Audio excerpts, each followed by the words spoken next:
Jay-Z said it best, "Ain't no such thing as an ugly billionaire, I'm cute." He meant that as a way to check his haters for ragging on his looks despite his enormous financial success. However, this line points to a bigger discussion within our community. For those who do make it out and achieve ultra-rich status, they almost become like self-appointed financial gurus to the entire Black community. But do our Black billionaires really understand the plight of the regular Black folks? Or has their success placed them firmly out of touch? Let's discuss. Hi, everybody, and welcome back to another episode of CaCo Talks. Tonight, we're going to be discussing the ever-present, the ever-illustrious Black billionaire, specifically, like, rappers, and this idea of, like, financial literacy that we often see the ultra-rich, our Black ultra-rich pushing in our communities.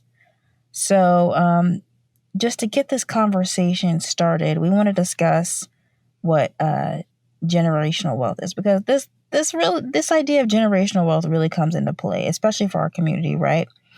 As Black people, we often lack generational wealth. So, defining it not only helps us consider and think about how someone can actually amass the kind of wealth to become a billionaire, but it helps us realize like how different somebody who does have that much money, who does have that much wealth, really is from the average person. So for those who don't know, generational wealth is basically wealth that's passed down from one generation to another. The ways that we build generational wealth often is ownership, right? So either through like owning property, owning businesses, and making investments, those sort of things. But the key to generational wealth is not only that it's passed down, but that you can build upon generational wealth. So if my mom leaves me a business worth $300,000, and if I can flip that into, $2 million, and then my children flip that into, $200 million, that's how we're able to really build the kind of wealth that it takes to become someone like a billionaire, right? Mm-hmm. So yeah, it's an interesting concept to really to know and understand, so that we can have a more in-depth conversation about people who are ultra rich, like a billionaire, how they get to that status, right? So just to begin with, let's go down the list of Black billionaires. We're gonna go and name them all, because there's only 15 Black billionaires in the world currently. Out of like the 2,000 or something that are of billionaires just in general, white, Black, and different, there's only 15. So there's less than 1% of Black billionaires out there. And these are who they are. We got Tyler Perry, Jay-Z, I'll just go to the American ones that I know. Michael Jordan, Rihanna's a billionaire, Kanye West, Oprah Winfrey's a billionaire, Robert F. Smith, who's an American, is a billionaire. That's so out of the 15 Black, and there are other Black billionaires around the world who are not American. The ones that are most recognizable for us, oddly enough, are mostly entertainers, which I find quite interesting. What do you think, Catelyn? I'm not surprised. I think, especially based off of like the lack of generational wealth, that the entertainment industry, whether it's sports or like music or whatever, is almost like your only ticket out. Yeah. So, you don't have the advantage of mom and dad passing you millions of dollars down, especially not as an American. So, it's sad to say, but it really is the only way. And then you do something different within that aspect. Like, for example, Rihanna or Oprah or Tyler Perry that have then expedited their ability to be a billionaire. Exactly. Yeah, I think that's so interesting. And I'm going to tie it back in a second to the historical aspect of that. But yeah, like so many of the Black billionaires who are American are billionaires who are involved in entertainment somehow, some way, right? Like even Michael Jordan, he's a sports star, but that's a form of entertainment, right? Like we watch sports to be entertained. by this person performing an athletic feat, basically, Mm-hmm. And then the other Black billionaires are like, we got two rappers, so Kanye and Jay-Z, and then Rihanna, a musician, and then Oprah's the only like media mogul, so Oprah's kind Mm-hmm. of in her own category. But it's just interesting to me that the billionaires who are Black, they fit a very, very select specific category. I think the only one who is like a business magnate is Robert F. Smith, who I really didn't know, but How that is. he made a fortune through private equity firms. So he's involved in business, and that's how he's able to um or that's how he amassed his fortune. Um Hmm. and he went to Morehouse. Oh no, sorry, he didn't go to Interesting. Morehouse. He graduated from Cornell, so an Ivy League. Okay, that's a big difference. Yeah. But he was the guy who pledged to eliminate all student debt for the entire Morehouse College graduating class of 20. I Gotcha. remember that. And I remember being like, who's going to get rid of our debt? Nobody came. Literally nobody. Literally nobody. They were like, here's your degree, pay us back. But Seriously. You got 6 months and we yeah, count down. seriously, 6 months, no job, countdown. Go figure it out. Literally this is basically what they said. But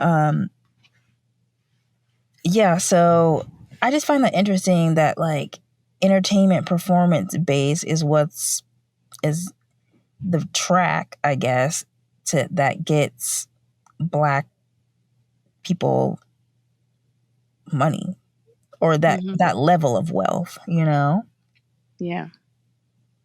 So, and I don't know if you want to explain this, Caitlin, but explain kind of when they say what someone's net worth is, what does it necessarily mean when somebody has a net worth of $1 billion or $1 billion plus?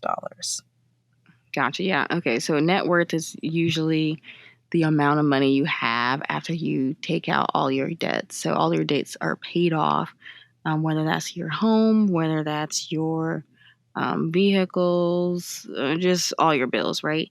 So your net is what you, but it's almost like the cash that you have without it being used towards expenses, if that makes sense.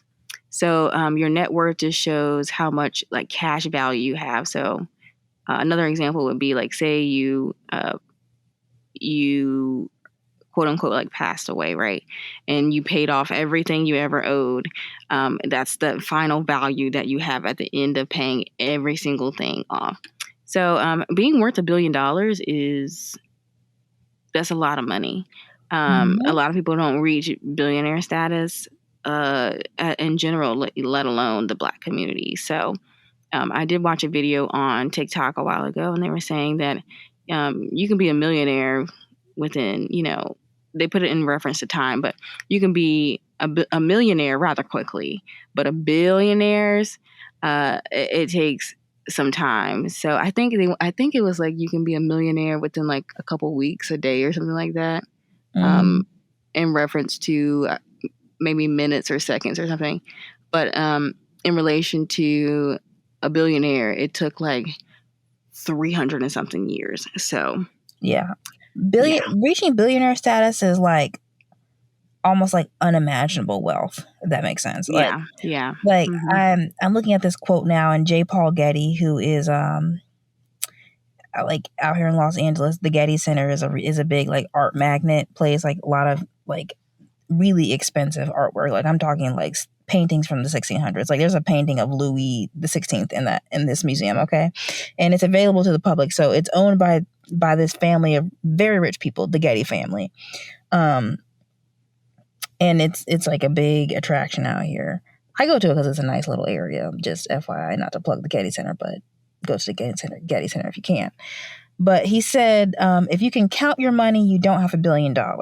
Seriously. And, and something else to think about is like, it says if you hired someone at 21 years old, they would complete the task of working a 40-hour work week. It would take 44 years for them to count all of that money. To count, if you're counting $100 bills, to even get to $1 billion.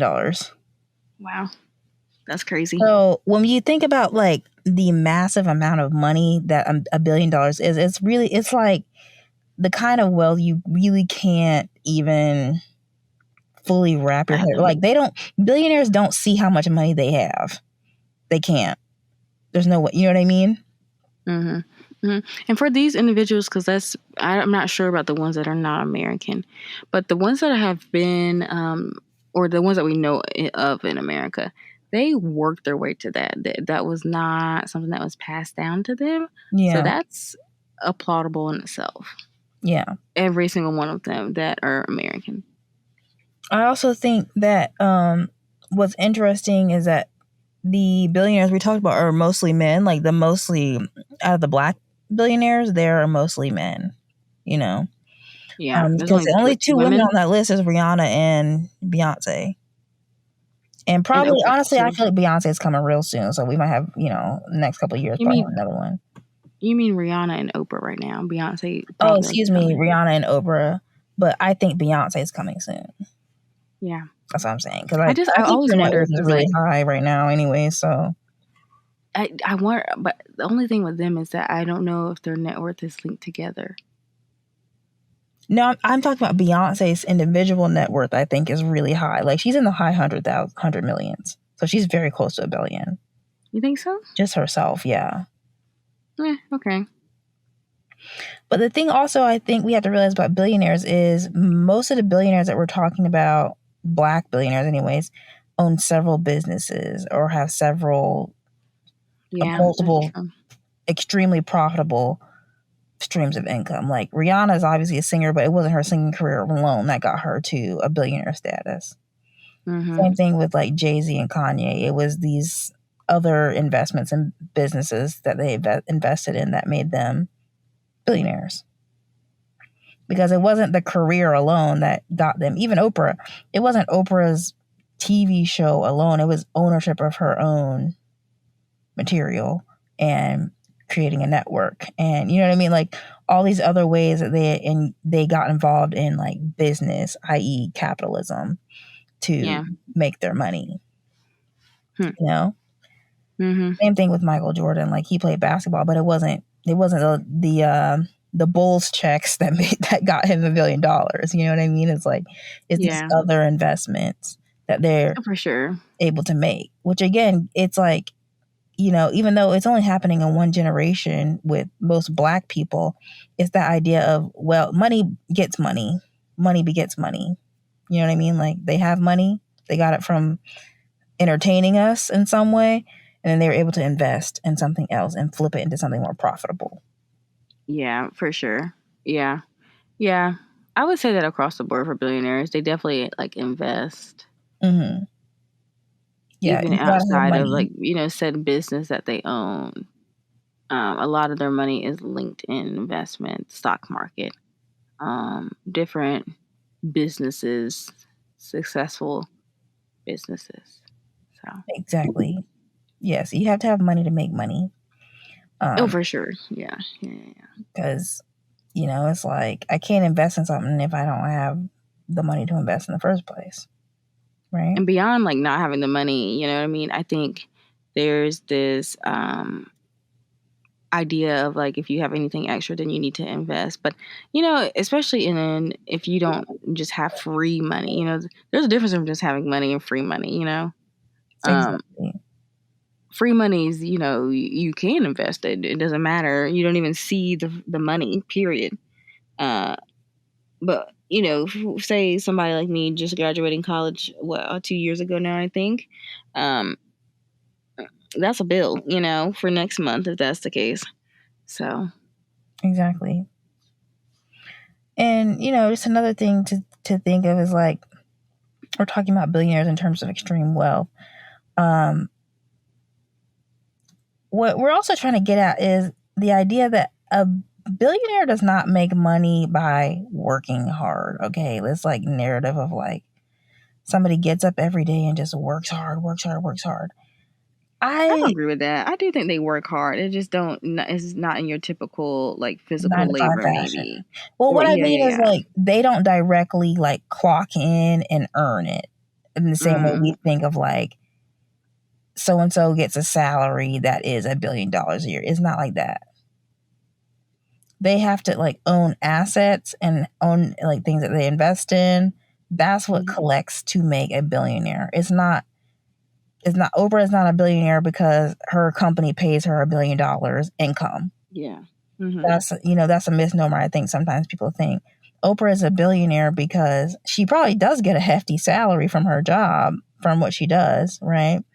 But that is having that salary and the disposable income to invest in other things, to invest back in the business that she runs, and her business being worth millions and millions of dollars itself contributes to her net worth.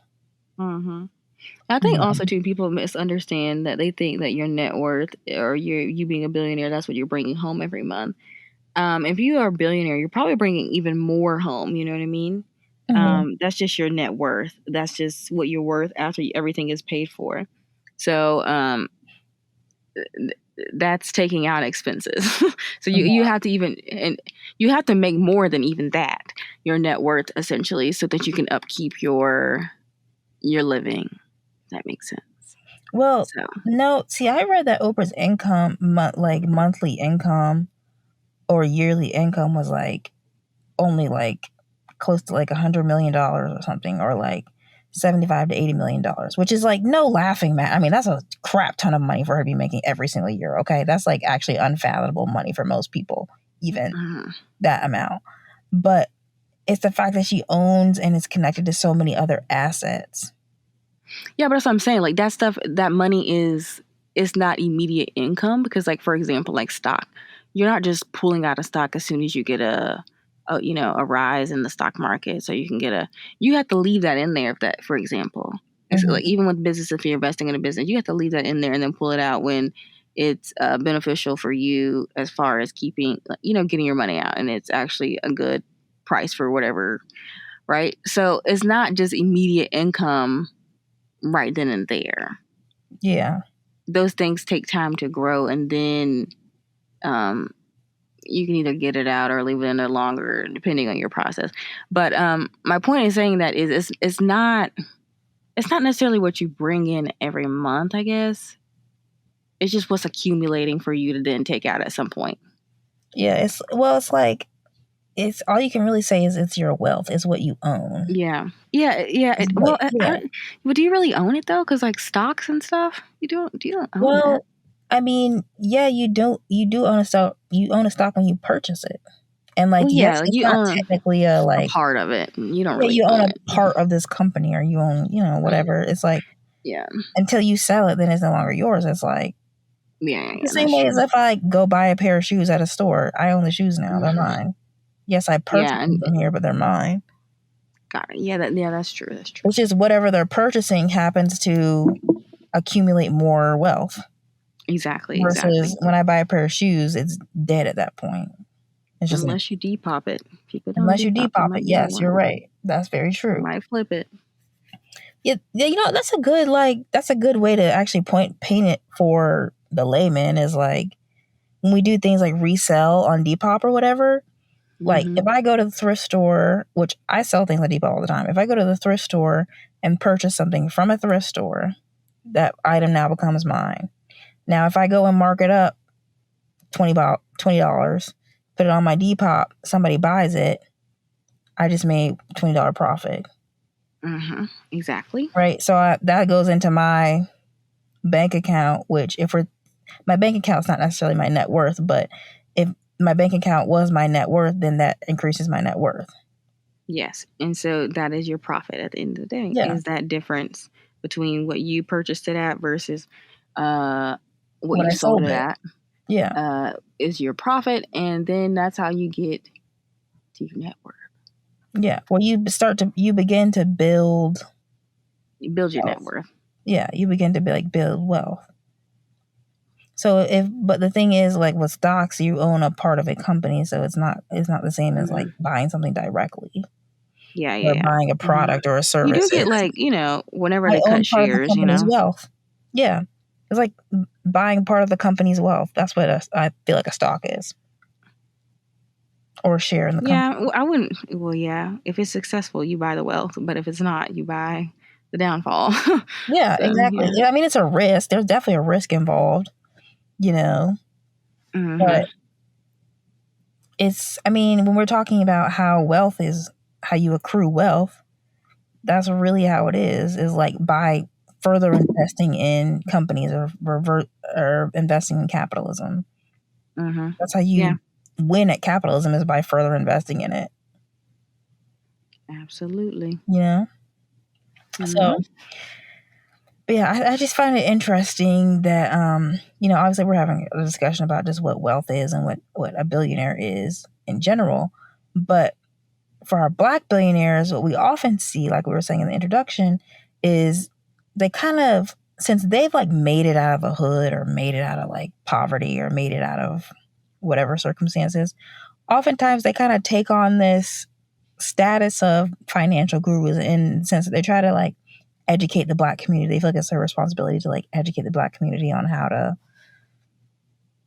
get out of poverty, exactly. And there's just so many conflicting ideas surrounding that because, when you're self-appointed, you always got the side eye because it's like, who said you were the authority, number one. But B, what I think a lot of times they tend to look over when they become like self-appointed gurus or financial like leaders, they look over the fact that Black people are not privy to generational wealth, and therefore most of us are in survival mode anyways. You see what I'm saying? What do you Hmm. think? Wait, say that one more time. Most of us are just in like survival mode. Like, how do I afford to survive? Yeah. Because our culture, our community has been so disenfranchised from wealth for so long Hmm. Hmm. that a lot of times we don't have the disposable income to like invest in Apple or invest in blah blah blah. Yeah. Like, you know what I mean? Like, a lot Hmm. of times we're just trying to feed our kids or trying to pay a student loan or pay the mortgage or whatever. For Like, sure. so I think a lot of times financial or billionaires, people who've made a lot of money, they want to throw it off on like, just become more financially, literate. And it's like, well, Hmm. financial literacy is not going to put money in my pocket. Yeah. And I think what people are failing to realize is financial literacy is not the problem. Yeah. Is having access to, first of all, the free money to do it, right? Disposable So, for income. example, disposable income in our society right now, we're pretty priced out. We're pretty much getting rid of a middle class. Your middle class is almost at six figures now, Mm-hmm. um, and so I mean, most Americans, and I'm talking about six figures as in to live a livable life, right, and comfortable life. Um, those who are making anything less, especially with a family, may be struggling. Um, Mm-hmm. so you don't have just like the disposable income to throw at stocks and stuff like that. Now, I do think that like any little contribution, whether it's a small amount or big amount, when it comes to stock, definitely can accumulate because it's all about how long you leave it in there anyway. So, like for me, I definitely have stocks and I invest. Um, I try to invest on a frequent basis, but sometimes some months it's just not gonna work out. But it's not. I can't put as much as I would want to put in there, which brings me back to the point Courtney made earlier: is that when you have wealth, it's easy to make more money. When you're already wealthy, it's easy to be even more wealthy because you already have, first of all, the access. You're around the people. You're around, the you're around the money. Mm-hmm. And if you're already making it, it's like, what's another meal? Exactly. So it's versus, for us, it's what's another dollar? That's a bill. For them, it's, well, I can just make another million.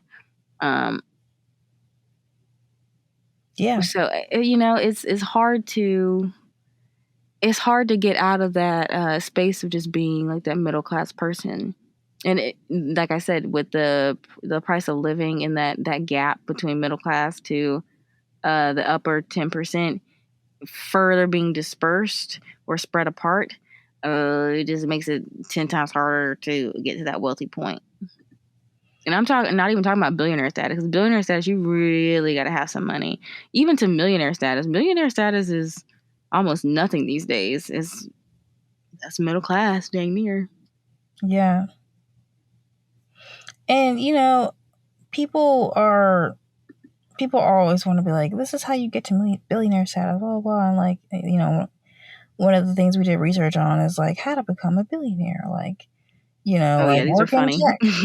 Like, These are hilarious. yeah, I think this is kind of funny to me because it's like it's really optimistic about how to be a billionaire, and I think what this doesn't really explain. And one of the research websites we got, not all of them, but what this doesn't look at the fact that you have to.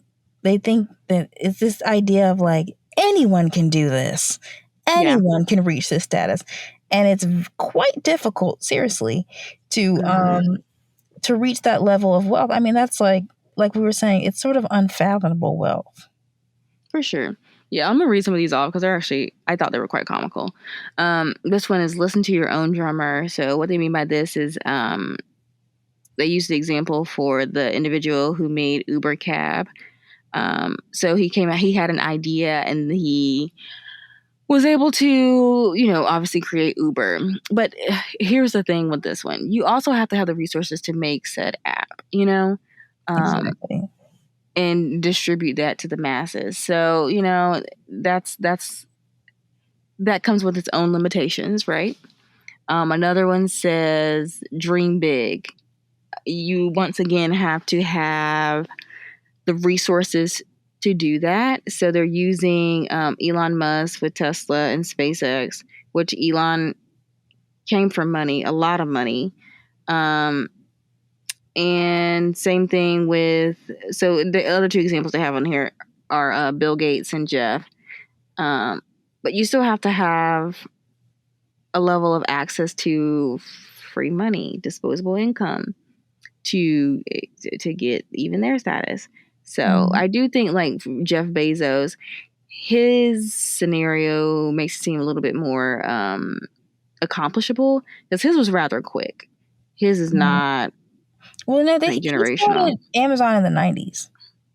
I mean, he started Amazon in the 90s, but I think most billionaires are, in general, are is passed down. Yeah. Wouldn't you say?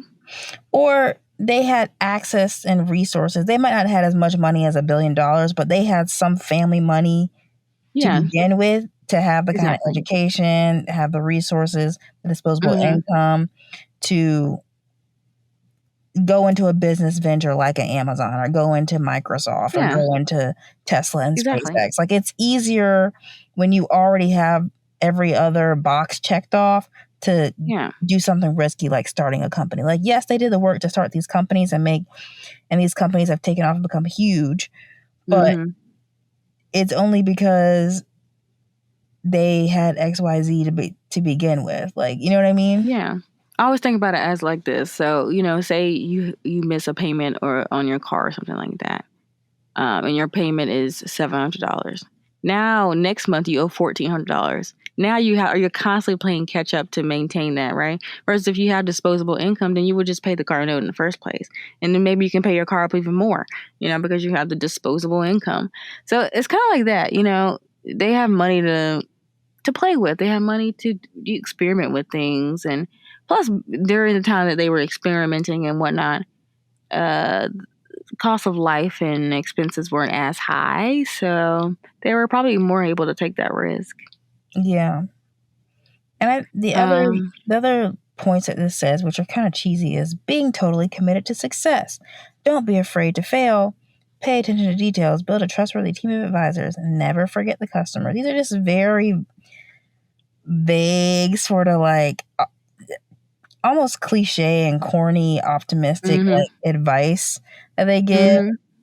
Just almost kind of reducing the fact that, again, to be a billionaire, it's really like unfathomable wealth that you have to you have to have the resources to invest in to get to that status in the first place. You know what I mean? Like, it's sort Exactly. of removing the fact that privilege does come into play here. You know what I mean? Mhm. Mhm. I think the other part of it is luck. I think because Amazon didn't have to work. It really didn't. Amazon could have absolutely been Exactly. something Jeff Bezos did in his garage and nobody ever picked up. So there's an For element of sure. luck to it. But when you do get lucky, you do have things, you do have all the resources, and you have the disposable income to make these things happen. It's much easier to get streamlined and tracked into being a billionaire.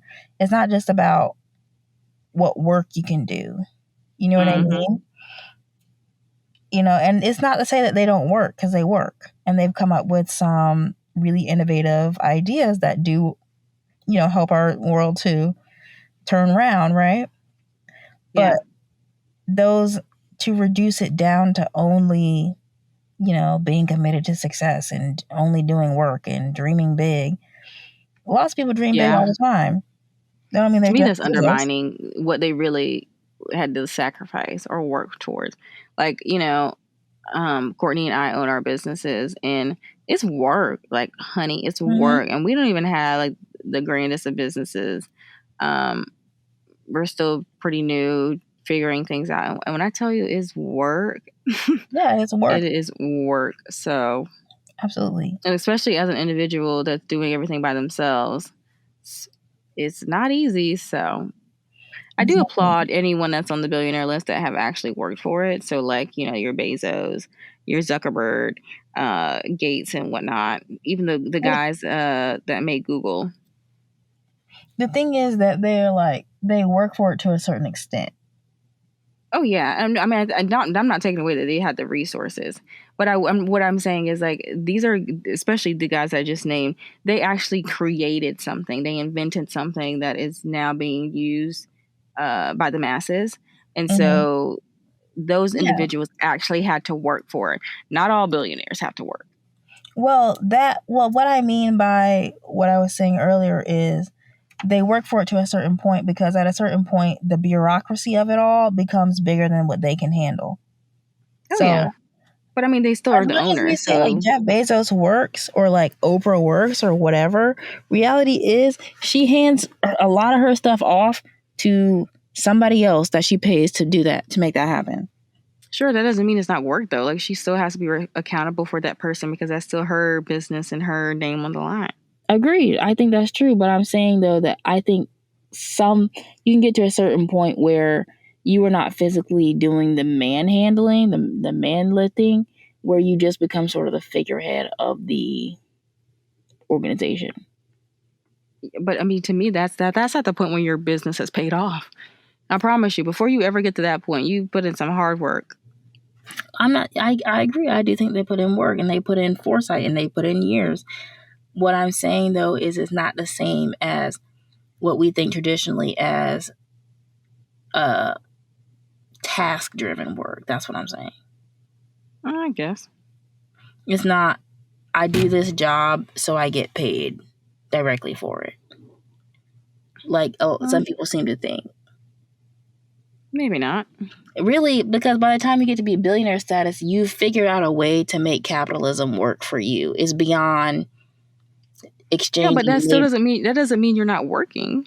I'm not saying That that just it's means you not work. finally figured it out. But what I'm saying, but it's different than exchanging labor for money. But they are It still becomes, exchanging. You still have to be that figurehead. well, and they get an income from that. But what I'm saying is the net worth, billionaire status, is totally about investment and, frankly, maneuvering around how capitalism works. You don't Do reach you think, for billionaire. example, like Bezos is strictly off investment? A lot of his net worth, his money is owning parts of Amazon. It's not because he is showing up to an office every day exchanging direct labor for money. Maybe he'll get a salary, but a lot of his wealth is because he owns shares of that company. Okay. That's what I mean. Like, by the time you get to billionaire status, he's maneuvering around capitalism, meaning he's investing in this business, that business, which gives him a return. He's not just exchanging labor for money, like how we clock in. He's not just exchanging labor for money. Yeah, no, he's making money. This is how I think about it. He's making money in his sleep versus us. We're making money and only in our waking hours. So I see what you're saying. Exactly. He's not totally, it's not direct exchange like how most people do a direct exchange, labor for money. That's not, you can't do that being a billionaire. You don't even live that long to do it. For one, it would be pointless. Yeah, you would be dead. Yeah, you would. Yeah, that's pointless. So by the time you get to billionaire status, it's because you've gotten really good and very proficient at and successful at maneuvering around how capitalism works, investing in different companies, creating coming up with even like your own company's business ventures, maybe investing in I don't know, equity, whatever, all that kind of stuff. You know what I mean? Owning land, like flipping property, all that stuff. Big one. That's how capitalism, that's like the mechanics of capitalism. Oh, yeah. That's not the same as exchanging labor to me. No, at all. That's, like I said, that's like working in your sleep, Yeah. It's like there's a difference between doing physical labor. Yeah, exactly. And that's the difference. They're making their money work for them instead of them working for the money. Passive income. Yep. Yeah, that's really the only way to gain wealth is passive income. And, like, you can even take it back to like slavery. That was a form of passive income that they gained wealth passively. Like white landowners, right? It was passive income for them. They were not out in the fields, picking the cotton or picking the sugar cane or the rice or whatever they were planting. They were making money in their sleep because they had people who they could pay who were exchanging their labor. Well, actually, they weren't even paying them. They were like, they had people they were totally and completely exploiting for labor. So they were making money in their sleep. And so passive income is really the only way to gain total like wealth in a capitalistic world. Yeah, 100%. You will never, unfortunately, as much as people want to say this, and that's why people think billionaires are so unethical, is because as a billionaire, you're not directly exchanging labor at that point. You've like superseded that. Yeah, but so why do people have an issue with that? Do you know why? Did you research that? I think people have an issue with it because of the narrative, the grand narrative that we're told is, oh, you can just work to this status. That's the narrative that we're always told. It's just if you work harder, work harder, work harder. And it's like, are they working harder or smarter? Or I get you could call it smarter, but the thing is, it's not that they're smarter. They just have more resources to do it. I mean, I think also too, like not along with resources, you also have to know what to do with your money. You know what I mean? Yeah, that's true. I think it is part of it's smarter. But the other part of it is having the resources to be smarter because, truth be told, I could have a brilliant idea and have no money to make it happen. But someone could have a subpar idea, have the resources, and push it and get it done and profit off of it more. That's the truth. No, I do agree with that. But I also think, too, that, like, there's also...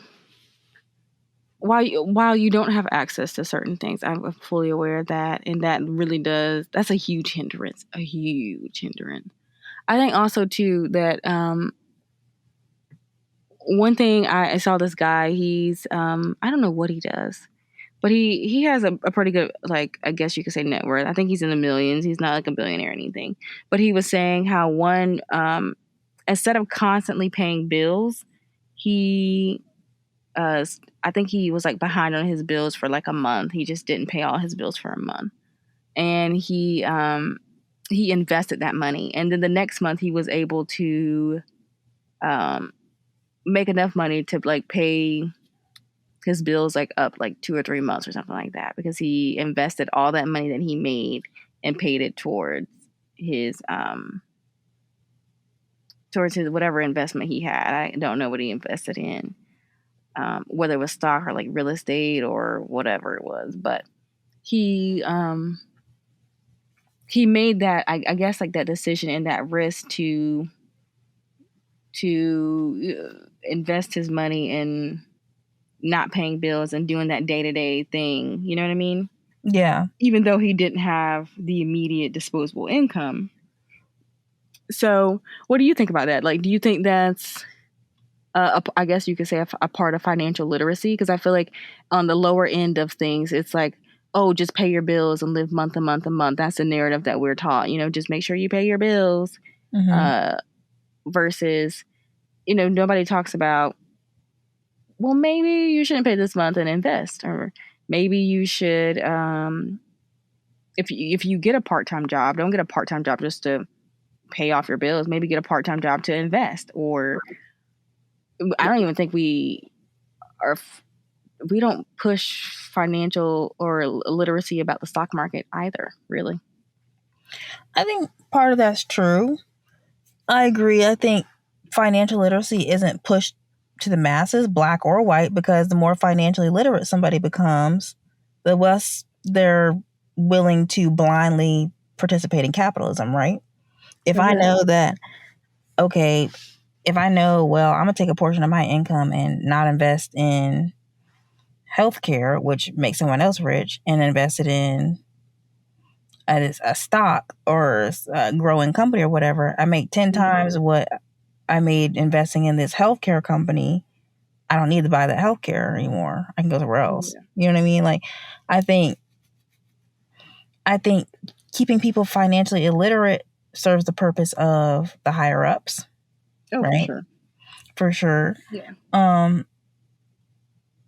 So yeah, did I answer your question? Like, yeah. Like, I think keeping people as financially illiterate as possible has been a tactic of the wealthy.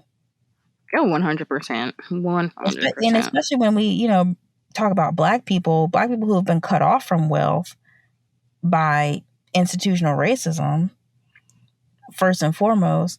So a lot of times, not only were we not able to do things like even, purchase houses and things, which is like basic, ways of gaining wealth. We certainly weren't going to be invited into the stock market. Weren't going to have the kind of money to get into the stock market when you're working menial jobs, right? Or you can't get access to higher education because of your race, right? So black people have been cut off from gaining wealth for the vast majority of our time in this nation, right? So that, of course, makes you financially literate because, like we were saying, we're not in the same spaces to even begin to have conversations about how we're going to be able to invest in this company. We don't know. We don't have the connections with the owner of, Merrill Lynch or like whatever. The same with somebody like an older billionaire like Trump or somebody might. Like, we don't know these people. We don't have access to these spaces because we're left out because of racism. Very true. Very true. So that's a big thing you have to consider is like who has been left out of these spaces on prejudice. And I think also too, I would even venture to say that like beyond just African Americans, there's a lot. The middle class as a whole is left out purposely. Exactly. Whether you're black, white, purple, Asian, dinosaur, doesn't matter. And like Courtney said, they're left out because these billionaires are only billionaires at our expense. And so they have to keep someone ignorant and dumb to push their narrative, their motive, their success and wealth. So that's why you don't hear about these things. And I'm not talking about. I don't think everybody wants to be a millionaire or billionaire, because that comes with its own set of problems. But just like basic financial literacy would truly benefit a lot of individuals.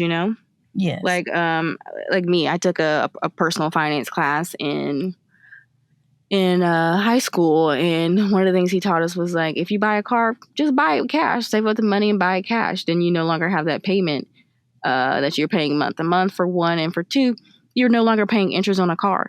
So say you have a car that's worth $30,000, your interest rate is, I don't know, let's make up a number, 5%. You're now paying on that car for an extra however many years to pay off interest. You know what I mean? That's unnecessary money that you're spending. So you end up paying even more for the car, you know? Yeah, So you that's pay a super more. simplified version, but Yeah, and actually, I had a sociology teacher say this one time. Is like it's cheaper to be. It costs money to be poor. oh yeah, it's very If you expensive to be don't have poor. the money up front, you have to pay to borrow money. Like it's Exactly. actually less expensive to just To be rich. be rich. Yeah. And they Yeah. can trace that to all kinds of institutions. Like they were saying, we're talking about health, and like they did a study on somebody who had like either a heart attack or a stroke or something and was rich, Uh-huh. and somebody who was poor. And it was like the person who was rich and wealthy and had access to the better food after the heart attack, the person who had access to a car to transport themselves to a better hospital, ended up spending less money than somebody who had to ride the bus to get Mm-hmm. to the hospital, had to pay, Mm-hmm. who didn't have insurance, so this is coming out of their pocket, who didn't, Yep. you know what I mean, who didn't have access to healthy foods easily. So like it costs more money for someone literally to be poor than somebody who does have the resources in the first place. Yep. Which is, that also perpetuates the idea that, you're stuck in this cycle of just Yeah. trying to make it month to month, right? Yeah, and it keeps you further, it keeps you back further. It's like this other person who's wealthier is able to heal, go on, change a lifestyle, and make things better for themselves. Mm-hmm. Yeah, they might have had a heart attack, might have had an issue, but they can pick up and move on and Yeah. continue to build wealth. Versus somebody who didn't have the wealth in the first place is having to now pay more and try to get their health back while also trying to catch up on whatever debt. It's Mm-hmm. harder. It's a lot harder. You know what I mean? Yeah. It's not the same fight. Yeah, You know what I exactly. mean? Yeah, Yeah. totally. So I think Totally. when when you think about that, that's how you have to think about Black Americans building wealth.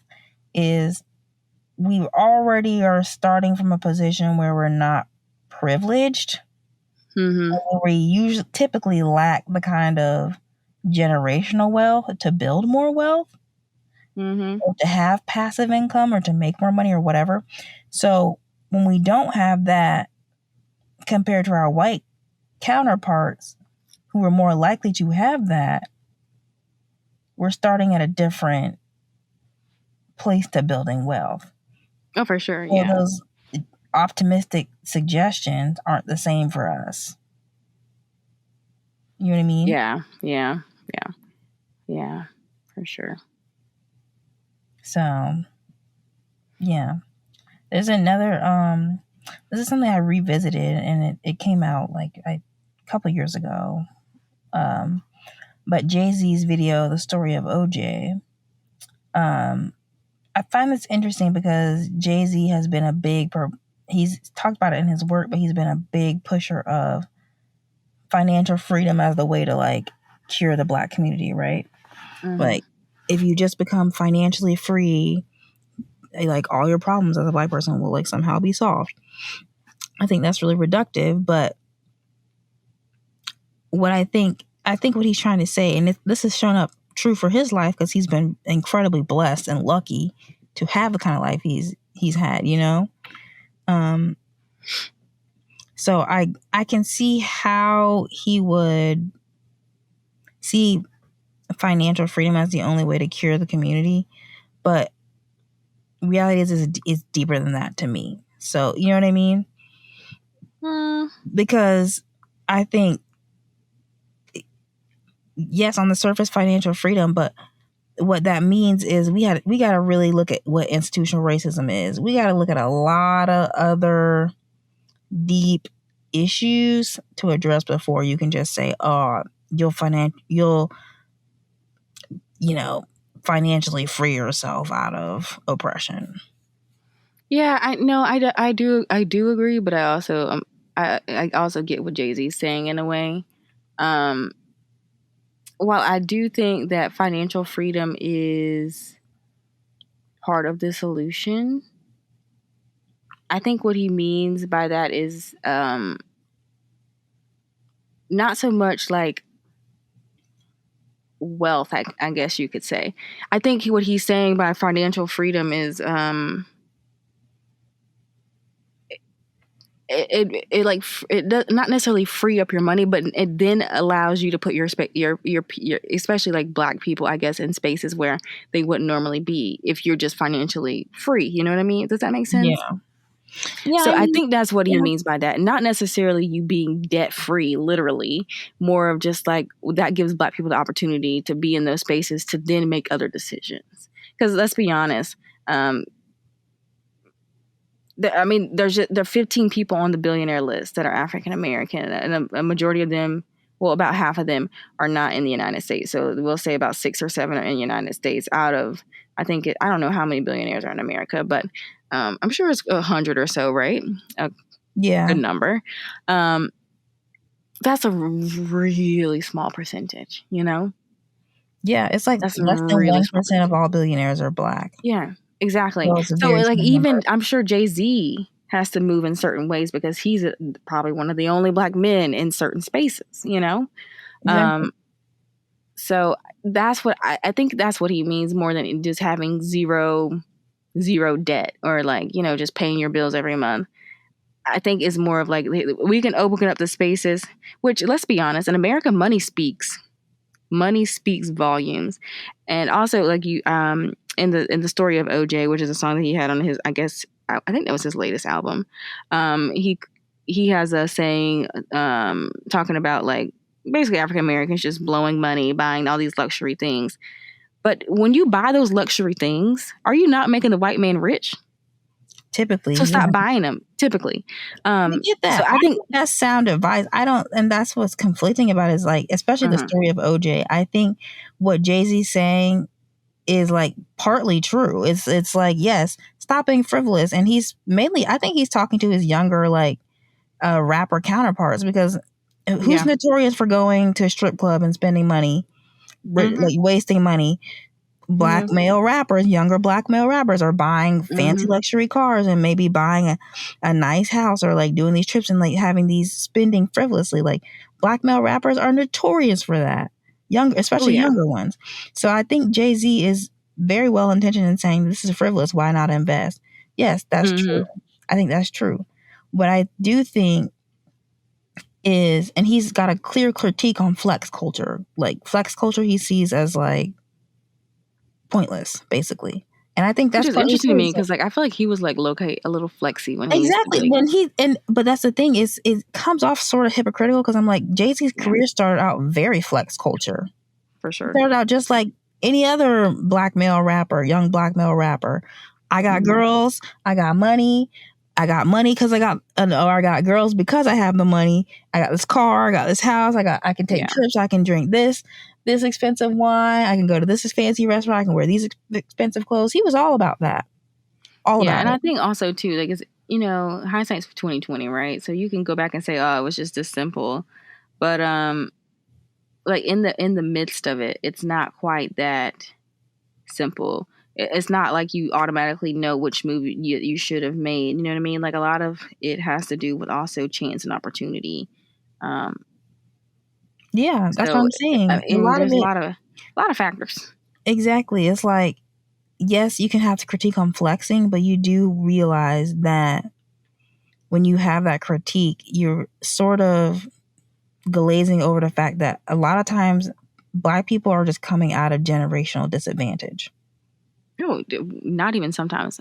No, Majority. yeah, majority of the time, especially coming from where Jay-Z comes from, coming from Mm-hmm. the projects in New York, generational disadvantage written all over that. 100%. 100%, you Mm-hmm. know? So for a lot of, especially rappers coming up, when they start rapping and start making a little money, that is the first time they have money. That's the first time they know that their bills are going to be paid. You know what I mean? That's the first Mm-hmm. time they know that they can go get any car they want, that they can have access to the kind of women that they want. They can have, you know what I mean? Like that is the first time that they are able to have even a slight level of freedom. I'm not saying it's right that they go and flex and do that, but it's easier for Jay-Z to say because he's been lucky enough to be in the game long enough to have the kind of money to have disposable income to go invest, to create businesses, to do all these things, and to become a billionaire. He's been And let's blessed be enough. honest, like the rap, like we said earlier, the rap career is not what's gotten him to the status that he's Billionaire at now. status, Which, yeah. yeah, It's and not really so lyrics, and it's not that he no, doesn't it's have the not exactly. lyrics. It's his investments. You know what I mean? It really is his investments in the companies that he's decided to work with, buy, share, get shares with, and XYZ. So it's things nobody even knows about that's really Exactly. got him to that status. And the thing is also, you notice as he continues to gain more wealth, he raps less and less and less. Yep. So it really isn't your rap career. For sure. He certainly does. You know? Like he might release an album every 4 or 5 years now, or like, you know what I mean? Like he goes a long time before he releases anything. So clearly it's not about just you getting up and rapping and creating music. And that's beautiful. And a lot of people do make a lot of money off of that. But, you know, I will say that won't get you to billionaire yeah, status. no, it for won't. Sure. It won't. Definitely won't. Even like Beyonce is one of the most famous women in the world. I don't think she's a billionaire yet. And you know, she's a musician and she's an artist. So she hasn't reached. And she has several companies and she has not reached it. That's what I'm saying. Everybody, you would think Beyonce is, especially like Beyonce versus Rihanna. You would think, you know what I mean? Yeah, as far as popularity. But it's because I think Rihanna's business, especially her beauty line, has like taken off for her in a very serious way, which has given her assets and wealth. Absolutely. And let alone, you know, it also depends on what you do and do not invest in as well, you know? Exactly. Those things can, just like no one would back in the day, nobody thought Apple was going to blow up, right? If you invested in Apple back in the day, now I'm sure you are a millionaire easily, you know? So, yeah. It's interesting when you have these conversations about gaining wealth in the Black community, and then how Black billionaires kind of take on the moniker of being like the financial gurus. Like if we could like to try to like save the community by being like, if we just financially free ourselves out of wealth, it's like you really miss the point that things like institutional racism and compound disadvantage and lack of generational wealth is a big reason why a lot of Black people can't just go invest in Sony or invest in their own companies or whatever. It's because, like we said, we're trying to survive. A lot of times, like we're just getting to the status of surviving and then attempting to thrive, let alone thrive on the status of somebody who's ultra rich. Yeah, for sure.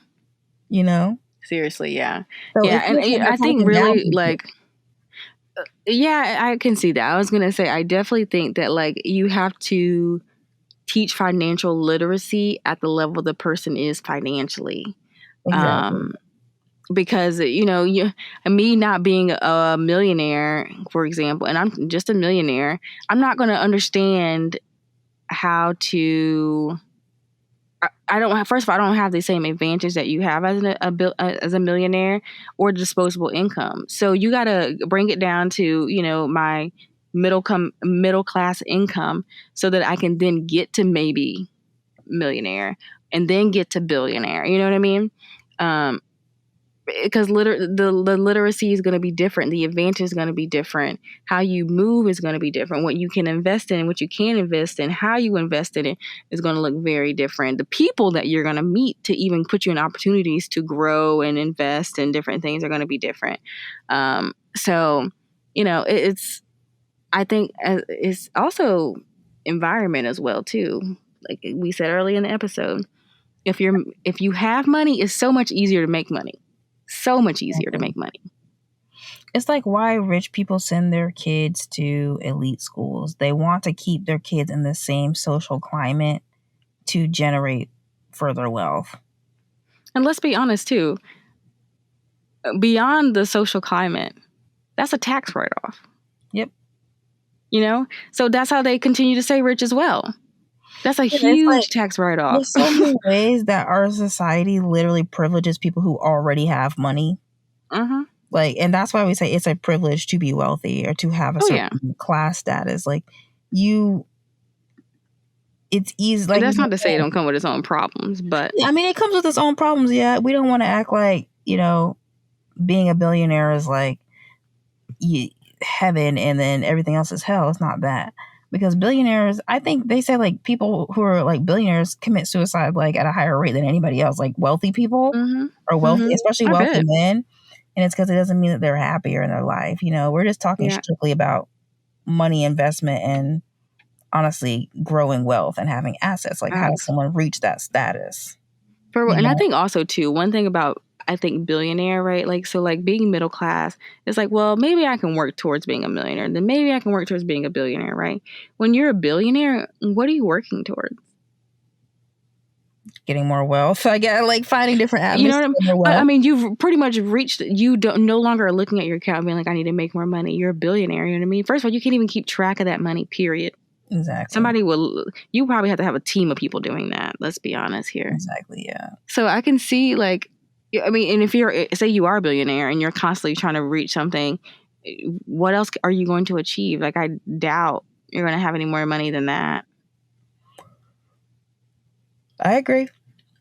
I mean, I could see, I think you got to be a whole person regardless of wherever you're at financially, but especially if you are in a highly pressurized situation like being a billionaire. I think the billionaires who do survive are the ones who are happy with their lives regardless of if they were rich or not. Like, you know what I mean? Like, I think Oprah does being rich very well. Actually, I think Jay-Z does being rich well as well. And I think it's because they are invested in being decent human beings first and foremost, and having like sensible lives, I think. And I think that's the key. They live very normal lives. They truly are just people who have had the opportunity to be wealthy, to get out of said circumstances that they were previously in and become wealthy, right? Exactly. But like, Oprah is a great example. She lives her life as if she was not a millionaire. I mean, excuse me, a billionaire. She plants her little plants.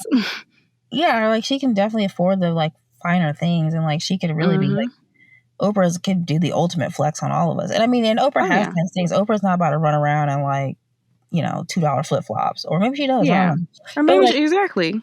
Like whatever. I feel like she's like committed to living a happy life and whatever that looks like for her, and that's what I think keeps her from being crazy, is because like, and I think that's regardless of being a billionaire or not, Yeah, like it's really not about the money for her. She's not, I don't think she was initially going into, like, for her example, her career thinking I need to be a billionaire. That just so happened to come with it, with good choices and opportunities and whatnot. And while she's taking advantage of that, she's not like exploiting that situation, if that makes sense. And I would say the same thing with Jay-Z. Does he live a nice and grand life? Sure. But it's not to the point of like flashy and flexing and da-da-da-da. He's just like, well, let me use this money to, first of all, his last album was, to me, was pretty educational for those who may not be as fortunate. So that's, to me, that's a little humble in itself. So, I mean, they both contribute back in their own billionaire ways, Exactly. They just, I guess because they're just part of such a select few, it makes them feel so untouchable and like, to be, it makes them feel like above us all in some way. And I guess they are because of wealth, but like, at the end of the day, like, they're still living, breathing human beings. There's still people who eat, sleep, poop, pee. Exactly. Like they have the same like bodily functions as us. So like, it's not, I think you got to kind of attempt to remove the mystique of it all. Like, really, if anything, the best way I could put a billionaire is they've been able to like finesse capitalism in a way that has gained them wealth. That's really what you can say about a billionaire. It's like we established before, they don't exchange labor for money, not in the same way we do. directly. I mean, not to say that they don't work, because they do, but the way they've gained their wealth, the way they've gained assets, has not been directly exchanging labor for money. It's been finessing capitalism, investing. It's been purchasing, Mm-hmm. maybe buying out companies, maybe even buying their own intellectual property, selling their own. It's like, it's been ways that they have invested wholeheartedly in capitalism, and that's what's made them billionaires. That's the truth. Absolutely. So do you think that the billionaires should be teaching financial literacy? I think it's a little disingenuous because from their position, they're always looking down, and it's really easy to get out of touch very quickly because it's you're not experiencing the same problems that somebody who does not have as much resources as you is Okay. experiencing. And I Mm-hmm. I think, yes, share your story, because obviously there is a path for you to get there.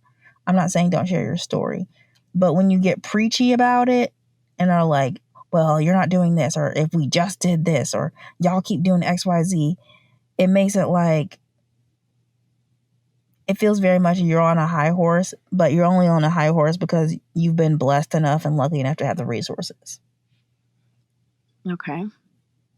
So it's not that I don't want to hear what Oprah has to say about gaining money, but truth is, just listening to her advice is not necessarily going to put money in my pocket, period, or Mm-hmm. give me resources or access. Got it. Okay. See, okay, I'm gonna disagree because I think that while her advice may not put money in your pocket, I think the key is, like, for example, with the story of OJ, Jay-Z's only teaching you how to redistribute your money. You know what I mean? He's not telling you to. He's just saying, like, instead of focusing your money on, like, on things that do not matter, find something that is making you money versus you spending money. You know what I mean? So that's how I interpret it when someone who is a billionaire is giving you little nuggets of advice. I don't see it as them being like looking down on us and saying, if you have the money, it's just redistribute your money. You know what I mean? I Yeah. also think too, if you want something, you'll make it happen, right? Yeah. Same thing with, if you want to invest, you will invest. You will find a way to invest. Um, if you want to be a millionaire, you will find a way to be a millionaire. So it's not necessarily um, looking over the disadvantage. It's more of like rewiring your brain to think different so that you do different. So, for example, like the story of OJ, let's stop buying the very thing that's putting money in these white people's hands and put it in our own hands. You know what I mean? Um, Yeah. by, instead of spending, $500 on a Birkin bag, which I know they're probably more than that, let's spend $500 on them putting that in the stock or real estate or whatever the case is, right? Yeah. So that, which Yeah. I don't know if you know this, but African Americans are the biggest consumers Consumers as far as, yeah, as far as like buying things that are that don't material hold things, I value. guess you can say, that don't hold value, material things. So And that, our I think that's where culture, he's coming from. a lot of our culture honestly promotes that, though. It's like, I mean, in the song Hmm. Material Girl, Oh I yeah. buy Chanel 9 boots, all these, when I show them the truth, Material Girl, like all this stuff. Like, we really just, we celebrate flexing Oh in yeah. our For culture sure. so much. It's like, I got Yeah. these, I got that, I got that. Like, you know what I I mean? think it stems from just like not having, you know what I mean? So I agree. I I get think, where it comes from. yeah, for our culture has, our community has been so disadvantaged for so long that when we get a little something, heck yeah, like, I'm about to go get this, about to go get that, just to like show that I have something. And it's Hmm. coming from a place of lack for sure. But I do think, if we're gonna consider and try to move our community forward, we have to do the work to say, yes, we didn't have, but how can I make it grow for the future? Because that's sustainable. That's more sustainable than going and buying a Birkin bag. You know what I mean? Yeah. Yeah. It's like, or make sure if you got the Birkin bag, make sure you got your investments tight. Like you can, For sure. try to do both. Like that's what that's the ideal situation is, I can flex and my finances is together. Yeah, no, 100. I definitely think like that's definitely the narrative as well. It's not that you can't have nice things, you can't have luxuries, you can't invest, buy whatever you want, but make sure you're also bringing in a solid income, Oh, exactly. that Yeah. you can support that, or you can buy that item 10 times over before you ever go buy it. You do, yeah. So, well, and that's the thing is like a lot of times, when they're rapping about this stuff, they have the money then, but that don't mean they have the consistent income. exactly. Like And especially with things. like the music, how music is now, with people being in for a second and out the next second. Mm-hmm. Yeah, And then it's not like it used to be. yeah, and how exploitive the music industry is as a whole by itself. Like they've been getting cash advances and then never see a dime beyond that. That's it. Like sometimes the only money they make in the record industry or in in entertainment industries is that first initial advance, and then nothing beyond that. Because why? Because the contract is actually making somebody else wealthy because they're investing. Exactly. They see your work as something to invest in. Versus, and not even invest, profit from. Yeah, profit off of. So. But they see it as an investment that will return them the profit in the end. So they invest in you because they know you appeal to the masses. They give you a little chump change to begin with, but they're making money on the back end, right? That's why it's majority important. Of the money on the back end at that. Yeah, majority of the money. So you don't see you, but you're putting out the labor. That's another form of capitalism, is exploiting labor. Yeah, it's art, and we are like, oh well, you're doing your artwork, so that's fine. But it's another way to exploit people, actually. Wow, I did not know this, but the royal family is worth $88 billion. I believe it. That's crazy. That's bananas. That is bananas. I feel like if you took out the fact that they have like colonized so many nations and made so much money off of colonizing people, like how much would they really have? Like how much do they have just owning land in England? It'd be significantly less. Seriously. And like no other colonizing investments, no diamond mines in Africa, no salt mines in India and China or wherever. Like you take all that, everything that got to do with colonialism out and see how much money they have. Facts. Watch them only be worth like 50 million. Nothing. Yeah. So I'm saying, I'm like, I highly doubt. I just feel like them collectively is like probably ill-gotten gold. Apparently, Kanye is worth $1.8 billion. Yeah, Kanye's worth money. I didn't know he was on the. I didn't know he. But I think Kim's a billionaire too. Yeah, she's 1.8 billion. Which I think Kylie's a billionaire too. Yeah, Kylie's a billionaire. Which is so odd to me. Like they literally exploited people to get there. Yeah, Anyways, who do you think the richest person in the world is? I would say Jeff Bezos, but it's probably somebody else. No, it is Jeff Bezos. No, Jeff is second. Who's the first? Who do you think? You got to give me a guess. It's probably somebody from like a foreign nation. You think foreign nation? Yeah. It's actually Elon Musk. Oh, really? I believe it. All these Teslas out here, I'm like, I know he's making money. Every time I see a Tesla, I'd be like, cha-ching, cha-ching. Well, you know Elon came from money, right? Yeah. So, isn't he South Africa? To me, that is. Yeah, he's from South Africa. But so to me, is which his dad was like.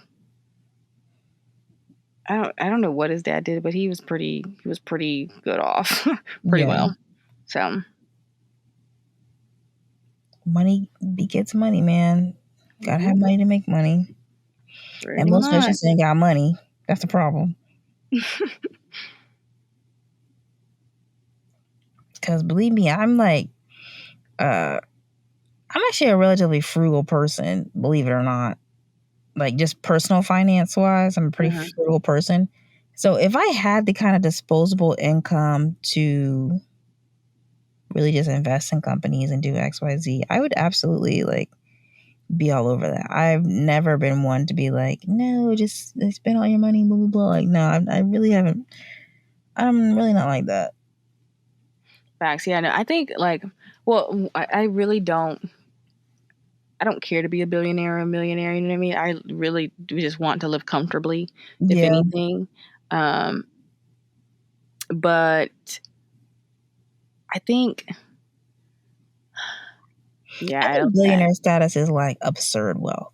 Like I would have some sort of, unless I guess it came up through it genuinely like Oprah, I would have a moral confliction about being a billionaire. I wouldn't even know what to do with it. That's what I was going to get to. Like, I I don't wouldn't do even know what anything I with would it. You can't. do with it. Like you Yeah. can't. I would just like there's a certain status. Somebody said this. I was like, there's a certain threshold of money where somebody who makes $100 million a year and somebody who makes 10 million or makes $10 million a year, they have Mhm. relatively the same lifestyle because There's no other. there's nothing Where are else you to going? buy. You know what Mhm. I'm saying? Mhm. Like, Yeah. truth be told, once you make probably the threshold is probably $10 to $20 million. Once you make that, you probably live in a relatively same lifestyle to somebody who makes Mhm. 100+ million because like you said, you both got the nice house, you both got the cars. You Facts. can't make new luxury cars, like, you know what I mean? Mhm. You probably can Mhm. afford top of the line at a certain point. So like they're not fighting for like another lifestyle because they've already Mhm. reached the top. Exactly. Yeah. You just kind of like maxed out on what you can buy, right? Yeah, I think the only thing they can do is try to like get more wealth, or that's when they start doing like power trippy stuff because it's like they don't. It's Mhm. not like they're not wanting for anything, you know. For sure. Yeah. So Yeah. For sure. yeah, I mean, I honestly, I have to say, I would not mind, especially like being out here where there is just so much wealth, where it takes so much money to just survive. I I would not mind being well off. You know what I'm saying? Like, I wouldn't mind reaching millionaire status because I don't consider millionaire status uh absurdly wealthy. Like, it is wealthy, and like once you get into the high hundred millions and stuff, that is very wealthy. But I don't I don't consider that absurd. A hundred. Billionaire You don't status, consider I a start to hundred million consider it absurd? absurd. Huh? You don't consider 100 million absurd? I don't consider 100 million absurd. I think that's a lot of money, but I don't consider it I absurd. can see how it could get them to. And the reason why I would consider absurd is like, okay, after you finish paying like said bills, for example, you're just spending that money ultimately because you just have to. Well, you don't have to spend it. When That's the thing. when you're at that status, in order to get tax write-offs, you got to spend that money. Well, see, the thing is, way our taxes work is like you wouldn't be taxed anyway. One more time. The way our taxes work, if you had that much money, you wouldn't be taxed anyway. I mean, yeah, but you still have to. That money has to go somewhere. Like when you're not spending it, you're more likely to get taxed on it, right? Versus if you have write-offs, then you ultimately get taxed nothing, right? Yeah. So, I mean, it's like a constant cycle. I would consider, I think being a billionaire is absurd wealth. I think that's absurd wealth. I don't think being anywhere, any number with the millions behind it is not terribly absurd to me. I I guess think once it's you get into absurd. like more than like 900 million, where you're basically a billionaire anyway, maybe that's absurd wealth. But I don't really consider millions absurd wealth. I think that is a lot of money, and I think it is wealth, and I think it is something to be mindful of.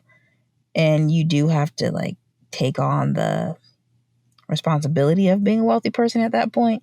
But I think billionaires is absurd because not only have you made capitalism work for you, you've been successful at it, and you're probably exploiting someone to do it. Oh well, I think the same thing could be said for millionaires. Then I think partly, okay, there's less for people who make millions of dollars, there's less chance of you being in the kind of absolute power position that a billionaire would be in. You think so? I think there's less chance of it. I'm not saying you aren't, but less. Mm-hmm. How so, though? Because you think about somebody like Cardi B. Okay, Cardi B makes a lot of money performing. Mm-hmm. But is Cardi B making the kind of exec decisions that somebody like a Jeff Bezos would? No. Probably not. Probably not. I think it depends on the person. Because there are some millionaires that are doing that, though. There are some. It's like, I think about, like, first, like someone who owns, like, a life insurance policy. Mm-hmm. You're only rich at the expense of someone else. Yeah. You know? Yeah. Which, to me, that's exploitative. Now, you know, they don't preach, you know, the life insurance policy that you can use as technically your own bank account, and use it as a source of income and stuff. But they'll tell you to go get a life insurance policy where you, you know, you give them the money back, almost. So yeah, I don't know. I guess it comes down to it comes down to what I consider absurd or not. Agreed. Well, this was a fun chat. I had a good time talking about it. We hope you learned something about billionaires and kind of how wealth works. So yes, and me and Courtney are not like financial experts or anything, so I'm sure we got some stuff in here wrong. Yeah. So just take that with a grain of salt. You know, we're trying to also educate ourselves as well, so that we can become millionaires. You know what I'm saying? So, yeah, just a grain of salt with some of the education in here, because we're not. Yeah, exactly. We're not financially literate all the way. So exactly. But yeah, thanks for tuning in, guys. We hope to see you guys in the next CaCo Talks. Yes, thanks for a fun episode, and we'll see you in the next one. Bye, guys. Bye.